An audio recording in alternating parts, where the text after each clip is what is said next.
Hello troops, this is Matt Parry from MPTC Tennis. There's no Alfred Parry today. We're back in his business suite. He's actually given up his business career. He said that the ego is just far too much in that world for him, so he's given up, and he's given up his downhill skiing as well. He's actually started partying now. I mean, it's a bit extreme for an 11-month-old, so he's still in bed. What I will do though is I'll post you a little video of some of the antics that were filmed of him last night when he was on his big night out. So I'll put that on when I edit the video.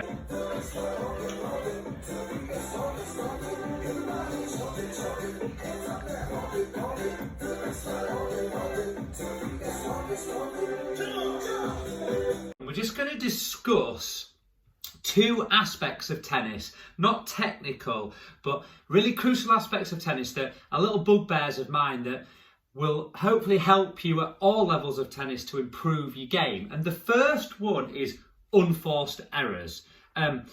If you play any sort of tennis, you all understand what an unforced error is. It's a mistake that you make that you feel that you should have made the ball, really. You know, you're not under pressure, the shot is makeable, but you make that mistake. And we see, and you all know this, you see people absolutely berating themselves, giving them such a hard time about missing those unforced errors, making those mistakes, and they can't be helped. They cannot be helped. And as you get better and better at tennis, you don't hit less and less unforced errors. And I'll just give you a few stats just to make my point here. So I was just looking up before doing this video, 2019 men's Wimbledon final, Federer. Djokovic hit 54 unforced errors, Federer 62 unforced errors. And if you think that a perfect set without losing a point is 24 points, the two unforced error counts together nearly equates to 5 sets of tennis. So if you think about that, and these are the greatest players to ever live pretty much, and they are still making 5 sets worth of unforced errors between them. And that probably wouldn't be any more than a club level match. You know, if I went on and played a match at the club tomorrow, I'd probably make a similar amount of unforced errors. The reason that unforced errors keep the same pretty much is because as you get better and better, you hit the ball harder, your margin for error gets less, you're under more pressure, so you keep the unforced errors. And what you've got to do with unforced errors, you've got to accept it. You have to accept it. The quicker you can accept that you're going to make mistakes in tennis,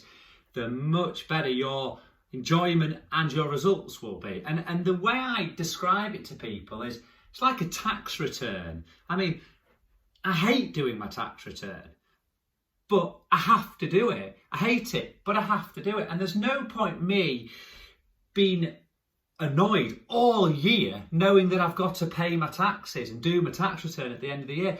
I have to do it. It is an accepted part of life. So I know that when I'm earning my money, some of it has to be paid back at tax. And I don't walk around pissed off all year round because of that, because I've accepted it. And that is exactly what you have to do with unforced errors. And there's no fancy tricks around it. You've just got to come to terms with the fact that you're going to make mistakes. And it probably took me, I reckon, 7 or 8 years. It was probably in my late teens, after I played since 4 years old, I started going, do you know what? I know I'm going to make mistakes today, so I can concentrate on something else. So that's the number one thing. Number two, and this is a massive bugbear of mine, is hitting depth in tennis. And I'll give you a little bit of a scenario. We'll change the names and the genders of the people so that they don't know who we're talking about. But I used to teach, let's call her Hillary. And she had 2 decent county level daughters.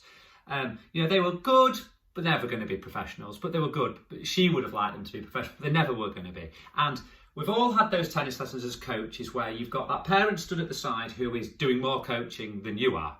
And this woman, call her a woman, used to stand at the back of the lessons that I was giving, and she used to shout, depth, depth, depth, depth. And it's all I could hear in my mind was depth, depth, depth. And I remember also watching this woman training her own children and putting markers down maybe 2 feet from the baseline and giving the kids, bonus points if they could hit the ball over these markers. And I was like, you're miles off understanding what depth in tennis means. So to me, as a player, the ball that lands right on my feet, nice and slow, is not a problem.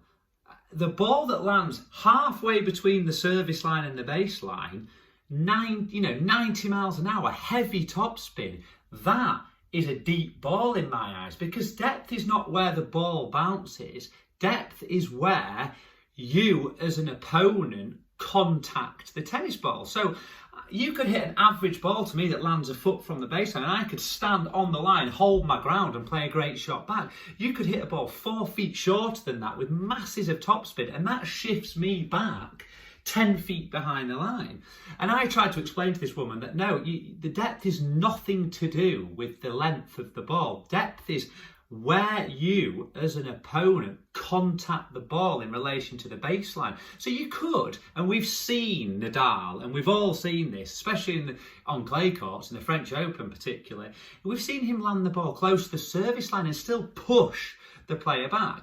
So that's the final thing for today, is depth. And if you are constantly aiming to hit the ball as deep in the court as possible, you're going to make mistakes.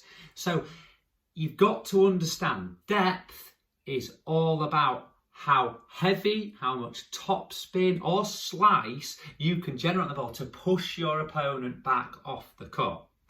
So they're the two really quick things to go through today. Accepting unforced errors, you've got to accept them, and understanding that depth is not how deep you hit the ball. It sounds obvious, but it is how far you can push your opponent back. So just a little really quick video. Think about those two things, because the quicker you can accept your unforced errors, the better tennis becomes and much more enjoyable. And understanding that depth is not, a judgment of how good your tennis shot is. Landing the ball on the baseline or close to is not particularly a good shot if it doesn't do anything to your opponent. So, hope that helps.